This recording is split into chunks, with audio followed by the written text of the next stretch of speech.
कर्ण कुंती और पांडु का स्वागत करने और बताने जा रहा था कि मैंने ही ये कमल के फूल द्वारा आपका स्वागत किया है। तभी कर्ण के पिता अधिरथ कर्ण को रोक लेते हैं। अधिरथ कहते हैं कि तुम नहीं जा सकते क्योंकि सूत और सूत पुत्र धनुष नहीं चला सकते।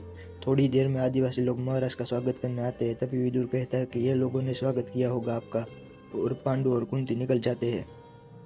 थोड़ी ही देर में विदुर कुंती और पांडु को लेकर राज्य में पहुंचता है। गांधारी आकर पांडु और कुंती का स्वागत करती है। स्वागत करने के लिए सभी लोग खड़े होते हैं, लेकिन धृतराष्ट्र नहीं होता। पांडु कहता है कि ज्येष्ठ भ्राता कहाँ है? क्रोध अभी तक शांत नहीं हुआ। गांधारी और कुंती राज्य के मंदिर में इष्ट देव की स्थापना करने गए होते हैं। कुंती कहती है कि ना तो मुझे ज्येष्ठ श्री के आशीर्वाद मिले, ना तो दर्शन हुए। पांडु और विदुर धृतराष्ट्र के पास गए। पांडु कहता है कि कुंती आपके चरण स्पर्श करने आना चाहती थी, आपकी आज्ञा हो तो मैं उसे ले आऊं।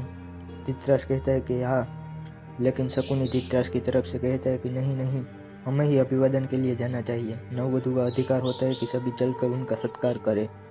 और कहा, मेरी आपसे विनती है कि धृतराष्ट्र कल प्रातः काल आशीर्वाद देंगे।